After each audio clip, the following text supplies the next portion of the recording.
नमस्कार। कहानी कलश में आपका हार्दिक अभिनंदन है। आज मैं आपके लिए कक्षा 9वीं के लिए खास तौर पर रैदास के पद, दोनों जो पद हैं, प्रभु जी तुम चंदन हम पानी और ऐसी लाल तुझ बिन कौन करे, ये दो जो है पद, इन दोनों पदों के आधार पर बहुविकल्पीय प्रश्न लेकर उपस्थित हुआ हूं और साथ ही कॉम्पिटेंसी बेस पर दो प्रश्न और उसके उत्तर भी लेकर हूं कि कैसे आप उसके उत्तर लिखेंगे और कैसे आप किस तरह से बहुविकल्पीय प्रश्न पूछे जाएंगे। ये दोनों तरह के प्रश्न मैं लेकर उपस्थित हुआ हूं। तो आइए हम सबसे पहले पद्यांश को करेंगे और फिर उसके आधार पर बहुविकल्पीय प्रश्न करेंगे। आइए, रैदास के पद के आधार पर हम उसके पद्यांश के आधार पर हम बहुविकल्पीय प्रश्न करते हैं। पद्यांश को करने से पहले सबसे पहले हमें पद्यांश को ठीक से अच्छी तरह से समझते हुए पढ़ना चाहिए। एक शब्द का अर्थ हमें जानना चाहिए या हर एक वाक्य जो है, गद्य जो है, उसे हमें समझना चाहिए, हर एक प्रत्येक पंक्ति का। तभी हम बहुविकल्पीय प्रश्नों के उत्तर ठीक ठीक कर पाएंगे। जैसे प्रभु जी तुम चंदन हम पानी, जाकी अंग अंग बास समानी। प्रभु जी तुम घन बन हम मोरा, जैसे चितपत चंद चकोरा। प्रभु जी तुम दीपक हम बाती, जाकी ज्योति बरै दिन राती। प्रभु जी तुम मोती हम धागा, जैसे सोनहि मिलत सुहागा। प्रभु जी तुम स्वामी हम दासा, ऐसी भक्ति करे रैदास। ये इस आधार पर जो प्रश्न दिए हुए हैं, बहुविकल्पीय प्रश्न क्या है, भक्त और भगवान की तुलना किन चीजों से नहीं की गई है, इस तरह के भी प्रश्न नहीं की गई है। तो कौन कौन से, मोती और धागा, सोना और चांदी, सोना और सुहागा, दीपक और बाती। तो ये जो है, ये नहीं की गई है, इसलिए सोना और चांदी, इसे तुलना नहीं की गई है। अगला है, अरे ज्योति शब्द का प्रचलित रूप क्या है? ज्योति, जप्ति, ज्योत, इनमें से कोई नहीं। तो कौन सा है? ज्योति। ये इसका प्रचलित रूप है। अगला है, मैंने पहले से इसको बोल्ड कर रखा है जिससे कि आपको कोई बताते हुए कोई परेशानी ना हो। जैसे रैदास ने स्वयं को ईश्वर का क्या बताया है? सखा, दास, प्रेमी, प्रेमिका। क्या बताया है? दास बताया है। चकोर किसको देखता रहता है? तो चकोर किसे देखता रहता है? चांद, सूर्य, मित्र, तारे। ये चार ऑप्शंस दिए हुए हैं। तो ये ऑप्शंस क्या है? चांद को देखता रहता है।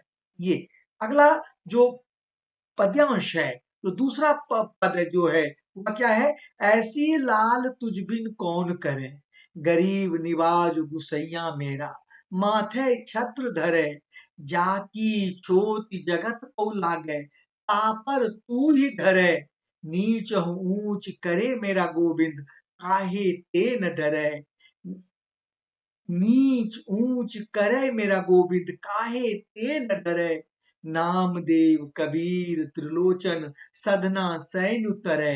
कही रविदास सुनौरे संतो, कही रविदास सुनौरे संतो, हरि जियते सभय सरे। अब ये देखिए, इसके इस पद्यांश के आधार पर जो प्रश्न बने हैं, जैसा पहला प्रश्न है, जाकी छोटी जगत को लागे, तापर तू ही डरे। कहने का कवि का उद्देश्य है क प्रभु की दयालुता का उल्लेख, उच्च वर्ग की प्रशंसा, समाज की संकीर्णता पर पर्दा डालना, जातिगत भेदभाव का वर्णन करना। तो क्या है? पहला है, क्या है? वह है ये, प्रभु की दयालुता का उल्लेख, प्रभु की दयालुता का उल्लेख। अगला है, कवि ने विभिन्न कवियों का उल्लेख किया है। क्यों किया है? देखिए, ऑप्शंस इसमें चार दिए हुए हैं। अस्पृश्य समझे जाने पर भी अच्छे, अपने अच्छे कर्मों से वे प्रभु कृपा पात्र बन गए। अगला अगला है, ये सभी उच्च वर्ग के थे, इसलिए भगवान को प्रिय थे। सभी अच्छी कविताएं लिखते थे, विचारों की समानता के कारण नहीं। क्या है? क ऑप्शन क्या है? ये है कि, तो इसका क्या है? इसका है, सबसे पहले उत्तर क्या होगा? क, अस्पृश्यता के कारण क। क्या होगा? ये ये देखिए, ये उत्तर है। ठीक? अगला है, पद्यांश का मूल भाव क्या है? भगवान का स्वभाव समदर्शी है, भगवान सिर्फ गरीबों की मदद करते हैं, भक्ति भाव की प्रधानता और कवियों का गुणगान। तो क्या है? भगवान का समदर्शी स्वभाव, ये है समदर्शी स्वभाव। ये देखिए कैसे, ये कह रहा है क्या है, गरीब निवाज गुसैया मेरा माथे छत्र धर, जाकी छोट जगत को लागे तापर तू ही डरे। यानी उस पर भी वह कृपा करता है, सभी पर नीचो ऊंच करे मेरा गोविंद, काहू ते न डरे, नामदेव कबीर त्रिलोचन सदना सैन उतरे। यानी ईश्वर इतने दयालु है, उनके सामने न अमीर गरीब का कोई भेद है, न ऊंच और नीच का, ऊंची जाति और नीची जाति का कोई भेद है, वह किसी से नहीं डरता है, सब पर कृपा करता है। तो यहाँ पे अस्पृश्यता समझे जाने वाले भी अपने अच्छे कर्मों से प्रभु की कृपा पात्र बन सकते हैं। और इसका अगला जो पद्यांश का मूल भाव जो है, भगवान का स्वभाव समदर्शी होता है, समान रूप से सभी पर कृपा करते हैं, उनके सामने न कोई अमीर है, न कोई गरीब है, न कोई ऊंची जाति का है, न कोई नीची जाति का है, सब पर वे समान रूप से कृपा करते हैं, अपना आशीर्वाद देते हैं। यानी अगला प्रश्न है, लाल, गरीब, निवाजू, गुसैया, गोविंदु आदि का प्रयोग किया गया है, किसके लिए किया गया है? चार ऑप्शंस है, रैदास के लिए, पद्यांश में वर्णित कवियों के लिए, भगवान के लिए, समाज के अलग अलग वर्गों के लिए। तो किसके लिए किया गया है? भगवान के लिए किया गया है। अगला है, सभय सरय का अर्थ है, पहला ऑप्शन है, सब कुछ संभव हो जाता है, सबका भला होना, सबके साथ चलना, इच्छाओं की पूर्ति होना। तो क्या है? सब कुछ संभव हो जाता है। ये उत्तर है। तो ये अभी हमने आपको बहुविकल्पीय प्रश्न कैसे पूछे जाएंगे दोनों पदों से, ये हमने बताया है। अब जो कॉम्पिटेंसी आधारित प्रश्न किस तरह से पूछे जा सकते हैं, ये मैं आपको करवाने जा रहा हूं। तो प्रश्न जो दिया हुआ होता है, निम्नलिखित प्रश्नों के उत्तर लगभग 60 शब्दों में दीजिए, इस तरह से दिए होंगे। और प्रश्न होगा, रैदास के पदों में व्याप्त तत्कालीन समाज की विषमता का चित्रण हुआ है कैसे? अपना मत व्यक्त कीजिए, ये प्रश्न हो सकता है। अब उसमें समाज जो उन्होंने पद में जो सबका जो वर्णन किया है, ये उसमें आ जाएगा। उत्तर किस प्रकार से है? हालांकि रैदास के दूसरे तत्कालीन समाज की स्थिति का चित्रण करते हुए निम्न जाति और निम्न सामाजिक स्थिति में रहने वाले दीन दुखियों के प्रति प्रभु की कृपा को उजागर किया गया है।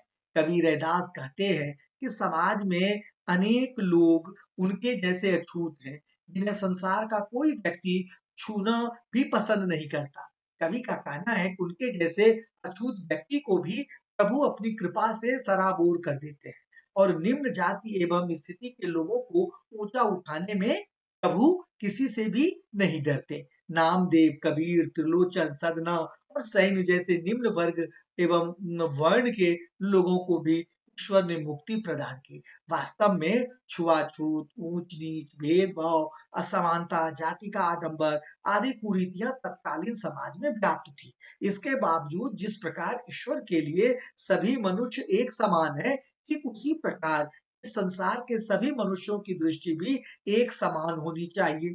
हमें प्राणी मात्र के प्रति करुणा और सहानुभूति रखनी चाहिए, और किसी भी धर्म या जाति के आधार पर मनुष्यों के बीच भेदभाव नहीं करनी चाहिए, तभी मानव समाज का कल्याण हो सकता है। ये प्रश्न दिया है, ये इसका रैदास के पदों में व्याप्त तत्कालीन समाज की विषमता का चित्रण। तो यहाँ पे छुआछूत और इस तरह के भाव थे, और साथ में क्या होना चाहिए, मनुष्य को क्या करना चाहिए, तो इस प्रकार से उत्तर आप दे सकते हैं। अगला जो प्रश्न है कि रैदास अपने पदों के द्वारा हमें क्या संदेश देना चाहते हैं, तो उसका उत्तर, संभावित उत्तर ये हो सकता है कि रैदास अपने पदों द्वारा हमें ईश्वर की महानता का संदेश देना चाहते हैं। रैदास कहते हैं कि ईश्वर महान है और मनुष्य तुच्छ।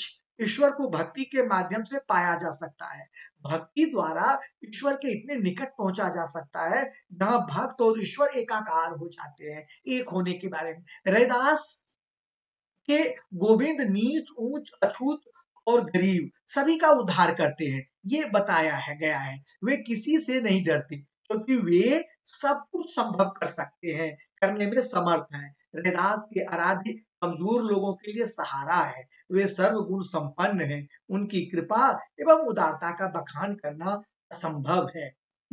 कवि रैदास ने सभी संत जनों से प्रभु भक्ति के मार्ग पर चलने का आग्रह किया है। इस प्रकार रैदास सभी को भक्ति मार्ग पर चलने का संदेश देते जान पड़ते हैं। इसके अतिरिक्त वे अपने प्रभु का उदाहरण प्रस्तुत करते कर समाज में व्याप्त विषमता, अछूआछूत आदि को समाप्त करने का भी संदेश देते हैं और ईश्वर के समदर्शी रूप के बारे में बताते हैं कि ईश्वर जो है समदर्शी है, सबको समान रूप से देखते हैं। तो यह उनके नजरों में न कोई छूत है, न कोई अछूत है, न कोई ऊंचा है, न कोई नीचा है, न कोई अमीर है, न गरीब है। तो ये कवि ने संदेश दिया है। अब यहाँ पर मैंने आपको कॉम्पिटेंसी आधारित प्रश्न के भी उत्तर सहित हमने आपको बताया और पद में जो बहुविकल्पीय प्रश्न पूछे जा सकते हैं, संभावित प्रश्न क्या-क्या हो सकते हैं, इस पर हमने चर्चा की। पाठ आपको कैसा लगा? इस पर आप हमें ज़रूर बताइएगा। आज मैं अपनी वाणी को यहीं पर विराम देता हूँ। धन्यवाद।